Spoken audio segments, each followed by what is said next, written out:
ওং নমঃ শিবায়। নমস্কার প্রিয় দর্শক বন্ধুরা, অজানা তথ্য চ্যানেলে আপনাদের সবাইকে জানাই স্বাগতম। আজ শ্রাবণ মাসের শেষ তথা পঞ্চম সোমবার। সনাতন ধর্মের মহাদেবের প্রিয় এই শ্রাবণ মাসের শেষ সোমবারের গুরুত্ব অপরিসীম। শাস্ত্রমতে পুরো মাস জুড়ে যারা নিয়ম পালন করতে পারেননি, তারা যদি আজকের এই বিশেষ দিনে সামান্য কিছু নিয়ম ও আচার নিষ্ঠা ভরে পালন করেন, তবে সারা মাসে পুণ্য একসঙ্গে লাভ করা যায়। আজকের দিনে ভোলানাথ ও মাতা পার্বতীর বিশেষ কৃপা বর্ষিত হয় ভক্তদের ওপর। তবে মনে রাখবেন, এই মহাপবিত্র দিনে আমাদের করা ছোট্ট একটি ভুল যেমন জীবনে দুর্ভাগ্য ডেকে আনতে পারে, তেমনই কিছু ছোট্ট টোটকা বদলে দিতে পারে আমাদের ভাগ্য। আজকের ভিডিওতে আমরা জানব সংসারের সুখ শান্তি ও স্বামীর আয়ুন্নতি বৃদ্ধির জন্য সিঁদুরের কোন বিশেষ জিনিসটি মিশিয়ে নেওয়া উচিত। চলুন বন্ধুরা শুরু করি।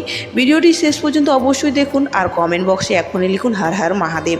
বন্ধুরা, আমাদের জীবনে যখন ভালো সময় আসতে শুরু করে, তখন মহাদেব নিজেই আমাদের কিছু বিশেষ সংকেত দিয়ে থাকেন। যদি আপনি এই সংকেতগুলির একটিও পেয়ে থাকেন, তবে জানবেন আপনার ওপর ভোলানাথের অশেষ কৃপা রয়েছে। তবে এই সংকেতগুলি ভুলেও কাউকে বলবেন না। নাম্বার 1, স্বপ্নে সাপের আগমন। আপনি যদি স্বপ্নে বারবার সাপ দেখেন, বিশেষ করে কোনো মন্দিরে বা শিবলিঙ্গে জড়ানো অবস্থায়, তবে তা অত্যন্ত শুভ। তবে সাপ যদি আপনাকে তাড়া করে বা কামড়ায়, তা কিন্তু পিতৃদোষের লক্ষণ। নাম্বার 2, দৈব শক্তির অনুভূতি। আপনার কি প্রায় মনে হয় কোনো অদৃশ্য শক্তি আপনাকে সব বিপদ থেকে রক্ষা করছে? শিব ঠাকুরের মূর্তি বা ছবির দিকে তাকালে যদি মনে হয় তিনি আপনার দিকেই তাকিয়ে আছেন, তবে বুঝবেন মহাদেব আপনার সহায় আছেন। নাম্বার 3, মন্ত্রের প্রতি আকর্ষণ। কোনো বিশেষ মন্ত্রের প্রতি যদি আপনার গভীর টান তৈরি হয়, বিশেষ করে শিব মন্ত্র বা কৃষ্ণ মন্ত্র জপ করতে গিয়ে যদি মনে হয় এক অদ্ভুত শান্তি পান, তবে তা পূর্বজন্মের সুকীর্তির ফল। নাম্বার 4, পূর্বাভাস পাওয়া। ভালো বা মন্দ কোনো ঘটনা ঘটার আগে যদি আপনার মন আগে থেকেই তা অনুমান করতে পারেন, তবে জানবেন আপনার অন্তরে ঈশ্বরের কৃপা জাগ্রত হয়েছে। নাম্বার 5, শ্বেত নন্দীর দর্শন। বাড়ির আশেপাশে বা রাস্তায় আকস্মিকভাবে সাদা ষাঁড় বা নন্দীর দর্শন পাওয়া অত্যন্ত শুভ সময়ে আসার লক্ষণ। নাম্বার 6, ব্রহ্ম মুহূর্তে ঘুম ভাঙা। প্রতিদিন ভোরবেলায় অর্থাৎ ব্রহ্ম মুহূর্তে যদি আপনার ঘুম আপনা আপনি ভেঙে যায়, তবে জানবেন ঈশ্বর চান না আপনি এই কসমিক এনার্জিতে ভরপুর পবিত্র সময়টি ঘুমিয়ে নষ্ট করুন। এই সময়ে ধ্যান বা নাম জপ করলে আর্থিক ও মানসিক উন্নতি নিশ্চিত। নাম্বার 7, স্বপ্নে দৈব দর্শন। স্বপ্নের শিবলিঙ্গ, শিব মন্দির, কোনো সাধু বা দেবদেবীর দর্শন পাওয়া চরম সৌভাগ্যের প্রতীক। বন্ধুরা, মহাদেব হলেন ভোলানাথ। তিনি সামান্য জল আর বেলপাতাতেই তুষ্ট হন। যারা 16 সোমবার ব্রত রাখতে পারেন না, তারা আজকের এই শেষ সোমবারে অবশ্যই একটি উপবাস বা ব্রত রাখুন। সকালে ব্রহ্ম মুহূর্তে উঠে স্নান সেরে পরিষ্কার বস্ত্র পরিধারণ করুন। পুজোর ঘরে বসে ব্রহ্মচর্য পালনের সংকল্প নিন। শিবলিঙ্গের গঙ্গা জল, কাঁচা দুধ, বেলপাতা ও ফল অর্পণ করে রুদ্রাভিষেক করুন। পুজোর শেষে কোনো গরিব বা অভাবী মানুষকে সাদা রঙের সামগ্রিক সাদা বস্ত্র দান করুন।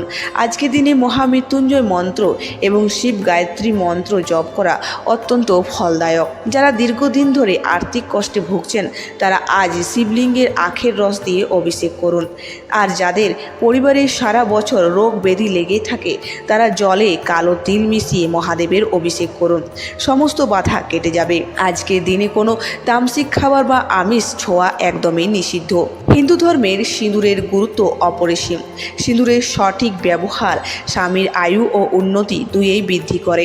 সংসারের সুখ শান্তি ও স্বামীর ভাগ্য পেরাতে আজ দেবী দুর্গা ও মাতা পার্বতীর চরণে কিছুটা সিঁদুর অর্পণ করুন। পুজোর শেষে সেই সিঁদুর কিছুটা অংশ এনে নিজের সিঁদুর কৌটোয় মিশিয়ে দিন।